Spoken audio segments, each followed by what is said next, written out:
हाथ पर पेन से लिखे डॉक्टर बेटी के आखिरी शब्दों ने सिस्टम की कलई खोल कर रख दी है। उसने दुनिया को बता दिया कि ये सिर्फ जान देना नहीं बल्कि सरकारी सिस्टम की विफलता की कहानी है। आपको बता दें कि सतारा के पलटन अस्पताल में गुरुवार रात एक सरकारी महिला डॉक्टर ने अपनी जान दे दी। लेकिन सवाल यह है कि आखिर उसने ऐसा क्यों किया? जो सरकारी डॉक्टर दूसरों की जान बचाती थी, उसे खुद जान क्यों देनी पड़ी? जिस डॉक्टर बेटी के हाथ दूसरों को जिंदगी देते थे, उन हाथों पर अंतिम शब्द लिखने के लिए उसे किसने मजबूर किया? तो इन सारे सवालों का जवाब हाथ पर लिखे नोट में है, जिसे पढ़कर लोगों के होश उड़ गए। नमस्कार, मैं पायल शुक्ला और आप देख रहे हैं 24 न्यूज की खास पेशकश सिस्टम वाली मौत। जी हाँ, महाराष्ट्र के सतारा में लेडी डॉक्टर के साथ जो कुछ भी हुआ, उसे जानकर हर कोई सकते में है। मानसिक और शारीरिक प्रताड़ना के बाद लेडी डॉक्टर ने खौफनाक कदम उठाया और अपनी जीवन लीला समाप्त कर ली। भले ही उसने अपनी जान अपने हाथों से ली, लेकिन डॉक्टर की मौत सिस्टम की देन है। वहीं घटना को लेकर मेडिकल एसोसिएशन के लोग आक्रोश में हैं और अब पुलिस से कार्रवाई की मांग कर रहे हैं। वहीं मामले में पुलिस ने एक व्यक्ति को गिरफ्तार किया है। फलटन पुलिस की एक टीम ने प्रशांत बनकर को पुणे से गिरफ्तार किया है। डॉक्टर ने अपनी हथेली पर लिखे नोट में 2 लोगों के नाम लिखे थे, जिनमें से एक प्रशांत बनकर था। महाराष्ट्र पुलिस के special inspector general Sunil Phulari ने प्रेस कॉन्फ्रेंस में बताया कि मामले में केस दर्ज कर लिया गया है। प्रारंभिक जांच में 2 आरोपी सामने आए हैं, जिनमें एक पीएसआई है। आरोपी पीएसआई को तुरंत सस्पेंड कर दिया गया है और पुलिस की टीम जांच में जुटी है। टीम सभी आवश्यक सबूत एकत्र कर रही है और मामले की तह तक जाने की कोशिश कर रही है। लेकिन सतारा में एक बेटी के हाथ पर पेन से लिखे शब्दों ने पूरे राज्य में हड़कंप मचा दिया है। दरअसल इस सरकारी डॉक्टर ने 2 पुलिस वालों पर गंभीर इल्जाम लगाए हैं। सरकारी डॉक्टर ने अपने हाथ पर लिखे नोट में साफ साफ बताया कि पीएसआई गोपाल बदने ने 5 महीनों तक लगातार उसका शारीरिक शोषण और दुष्कर्म किया। वहीं पुलिसकर्मी प्रशांत बनकर ने मानसिक रूप से उसे प्रताड़ित किया। नोट के सामने आते ही यह मामला गरमाया और महाराष्ट्र पुलिस कटघरे में खड़ी हो गई।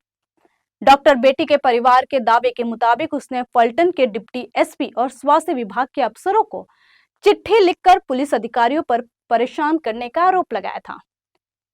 लेकिन सवाल यह है कि पुलिस विभाग की तरफ से एक सरकारी डॉक्टर को परेशान क्यों किया जा रहा था और क्यों डॉक्टर लगातार अपने वरिष्ठ अधिकारियों से कह रही थी कि अगर मेरे साथ अन्याय नहीं रुका तो मैं जान दे दूंगी। दरअसल डॉक्टर बेटी कुछ महीनों से पुलिस और स्वास्थ्य विभाग के बीच चल रहे एक विवाद में फंसी हुई थी। बताया जा रहा है कि एक मेडिकल जांच से जुड़े मामले में पुलिस अधिकारियों से उनके बीच वाद विवाद हुआ था। परिवार का दावा है कि बेटी पर पोस्टमार्टम रिपोर्ट बदलने का दबाव था।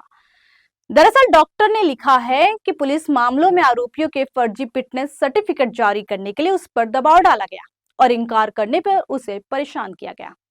इतना ही नहीं, दबाव न केवल पुलिस अधिकारियों द्वारा बल्कि एक मामले में तो एक सांसद और उसके 2 निजी सहायकों द्वारा भी डाला गया था। महिला डॉक्टर ने डीसीएपी से लेकर अपने सीनियर्स को इसके बारे में पत्र लिखकर बताया, खुद को बचाने की गुहार लगाई, मगर किसी ने उसकी बातों पर ध्यान नहीं दिया। आखिरकार उसने अपनी जिंदगी खत्म कर ली। लेकिन मौत की जांच के दौरान कई महत्वपूर्ण खुलासे हो रहे हैं। इस मामले में जांच कर रही पुलिस टीम को महत्वपूर्ण साक्ष्य हाथ लगे हैं। पुलिस का कहना है कि मृतका और एक आरोपी के बीच पहले बात हुई थी। पुलिस ने बताया कि मृतका डॉक्टर और एक आरोपी के बीच फोन कॉल पर बात और मैसेज से बात हुई थी। दरअसल वो आरोपी प्रशांत बनकर के पिता के फ्लैट में बतौर किराएदार रहती थी। पुलिस ने बताया कि उसने जान देने से पहले पुणे के सॉफ्टवेयर इंजीनियर प्रशांत से बात की थी।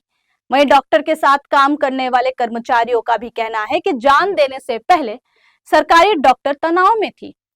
सवाल यह है कि पुलिस और स्वास्थ्य विभाग ने डॉक्टर की शिकायत पर कार्रवाई क्यों नहीं की? अगर पुलिस और स्वास्थ्य विभाग ने समय रहते इस मामले की जांच की होती तो एक डॉक्टर बेटी को एक खौफनाक कदम नहीं उठाना पड़ता।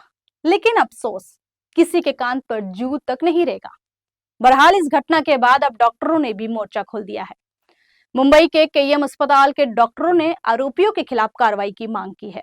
डॉक्टरों की सुरक्षा को पुख्ता करने और लेडी डॉक्टर को इंसाफ दिए जाने की मांग को लेकर विरोध प्रदर्शन किया गया। मृतक डॉक्टर के चाचा ने मीडिया से कहा कि भतीजी लंबे समय से मानसिक तनाव में थी और बार बार सिस्टम से न्याय की गुहार लगा रही थी। उसने डीवाईएसपी पलटन के कार्यालय में औपचारिक शिकायत भी दर्ज कराई थी, लेकिन प्रशासन ने कोई ठोस कार्रवाई नहीं की। चाचा ने कहा कि अगर समय रहते कार्रवाई होती तो आज वो जिंदा होती।